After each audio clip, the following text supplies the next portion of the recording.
ओम श्री गणेशाय नमः। राधे कृष्ण कथा का नियम में आपका स्वागत है। राधे कृष्ण की कृपा आप सब पर बनी रहे। आइए जानते हैं कब है माघ मास में सठ तिला एकादशी, जाने पूजन शुभ मुहूर्त विधि व्रत कथा। 2025 में सठ तिला एकादशी व्रत 25 जनवरी फरवरी को रखा जाएगा। इस दिन भगवान विष्णु की उपासना की जाती है। सठ तिला एकादशी माघ मास की सबसे खास एकादशी मानी जाती है। इस दिन भगवान विष्णु का पूजन में तिल का भोग लगाना चाहिए। माघ मास में भगवान विष्णु का महीना माना जाता है और एकादशी की तिथि सर्व देवता की तिथि होती है। श्री हरि की कृपा के साथ सारे देवताओं की कृपा, ये अद्भुत सहयोग केवल सठ तिला एकादशी को ही मिलता है। इस दिन दोनों की ही उपासना से सभी मनोकामनाएं पूरी हो जाती हैं। इस दिन कुंडली के दुर्गुण भी नष्ट हो जाते हैं। इस बार सठ तिला एकादशी का व्रत 25 जनवरी दिन शनिवार को रखा जाएगा। सठ तिला एकादशी पर चंद्रमा जल तत्व की राशि वृश्चिक में होगा। चंद्र और मंगल का संबंध भी बना रहेगा। इस दिन सूर्य उत्तरायण साध नक्षत्र में होगा, जिससे स्नान का और दान विशेष लाभकारी माना जाएगा। इस बार के स्नान से शनि की समस्या कम होगी, साथ ही कुंडली के दुर्गोक्त भी होंगे। मास के कृष्ण पक्ष की एकादशी तिथि को सठ तिला एकादशी का व्रत रखा जाता है। सठ तिला एकादशी की तिथि 24 जनवरी शाम को 7:25 पर शुरू होगी और तिथि का समापन 25 जनवरी रात 8:31 पर होगा। सठ तिला एकादशी का पारण 26 जनवरी को सुबह 7:12 से लेकर 9:21 तक होगा। सठ तिला एकादशी प्रातःकाल उठकर विष्णु भगवान की पूजा करें। इस दिन भर व्रत करने के बाद रात्रि में भगवान विष्णु की आराधना करें और फिर हवन करें। अगले दिन द्वादशी तिथि पर प्रातःकाल उठकर स्नान करें, फिर साफ सुथरे वस्त्र धारण करें और भगवान को भोग लगाएं। अंत में पंडितों को भोजन कराएं, उसके बाद अन्न जल ग्रहण करें। सठ तिला एकादशी व्रत कथा। एक समय की बात है, एकाएक ब्राह्मण की स्त्री अपने पति की मृत्यु के उपरांत अपना सारा वक्त भगवान विष्णु की आराधना में लगा रहती थी। एक बार उसने पूरे महीने भगवान विष्णु की उपासना की, परंतु दान पुण्य का न करने से उसका सारा पुण्य अधूरा रह गया। ऐसा देख लक्ष्मीपति विष्णु भगवान स्वयं उसकी कुटिया में एक भिक्षुक का वेश धारण करके और उन्होंने स्त्री से भिक्षा मांगी। तब उसने भिक्षुक के हाथ में एक मिट्टी का ढेला थमा दिया। यह देख भगवान विष्णु वहां से अपने वैकुंठ वापस लौट आए।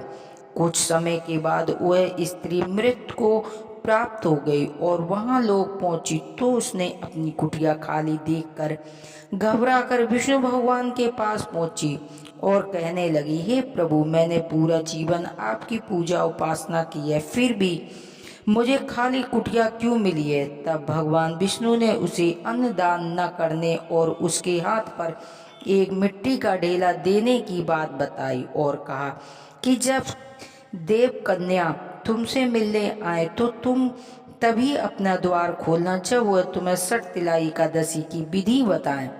भगवान विष्णु के बताए अनुसार स्त्री ने ऐसा ही किया। जब देव कन्या उससे मिलने आई तो उसने उसके सठ तिला एकादशी के व्रत के बारे में जानकारी मांगी और फिर पूरी विधि विधान से साथ सठ तिला एकादशी का व्रत किया। उसके प्रभाव से उसकी कुटिया में अन्न भर गया। इसीलिए ऐसी मान्यता है कि जो भी व्यक्ति सठ तिला एकादशी का व्रत करता है और अन्नदान करता है, उसे बेबस और मुक्ति की प्राप्ति हो जाती है। वहीं पर सुनते हैं आरती, क्योंकि कथा का पूर्ण फल जब प्राप्त होता है जब तक आरती नहीं सुनते हैं। ओम जय जगदीश हरे, स्वामी जय दीनानाथ हरे, भक्ति जनों के संकट बंसी वाला दूरी करे। ओम जय जगदीश हरे, जो ध्यावे फल पावे, दुख बिन से मन का सुख संपत्ति घर आवे, कष्ट मिटे तन का ओम जय जगदीश हरे। मात पिता तुम मेरी शरण गहूँ किसकी, तुम बिन और न दूजा आस करूँ जिसकी, ओम जय जगदीश हरे। तुम पूर्ण परिमात्मा तुम अंतर्यामी, जगत पिता जगदीश्वर तुम सबके स्वामी, ओम जय जगदीश हरे। तुम करुणा के सागर तुम पालन करिता, मैं मूरख खल कामी, मैं सेवक तुम स्वामी, कृपा करो वरिता, ओम जय जगदीश हरे। तुम होए कि अगोचर सबके प्राणपति, किस विधि मिलूं दया मैं, तुम हो मैं कुमति, ओम जय जगदीश हरे। दीन बांध दुखी हरिता ठाकुर तुम मेरे, प्रभु रक्षक तुम मेरे, अपने हाथ उठाओ अपनी शरण लगाओ, द्वार पड़ा तेरे, ओम जय जगदीश हरे। विषय विकार मिटाओ पापी हरो देवा, श्रद्धा भक्ति बढ़ाओ संतन की सेवा, ओम जय जगदीश हरे। तन मन धन सब कुछ है तेरा, तेरा तुझको अर्पण क्या लागे मेरा, ओम जय जगदीश हरे। श्री श्याम सुंदर जी की आरती जो कोई नर गावे, स्वामी प्रेम सहित गावे, कहत शिवानंद स्वामी भजत हरि हरि स्वामी, मन वांछित फल पावे, ओम जय दीननाथ हरे। कर्पूरी गौरम करुणावतारम, संसादिशारम भुजनेन्द्रिहारम, सदा वसंतं हृदयारिविन्दे, भवं भवानी सहितं नमामि। तुमेव माता च पिता तुमेव बन्धु च सखा तुमेव विद्या शरणं तुमेव शरणं मम देव देवा। हर हर महादेव की जय। कथा सुनने वाले पर कथा पढ़ने वाले पर लक्ष्मी नारायण की कृपा बनी रहे। हर हर महादेव की जय। बोलो मैया पार्वती की जय।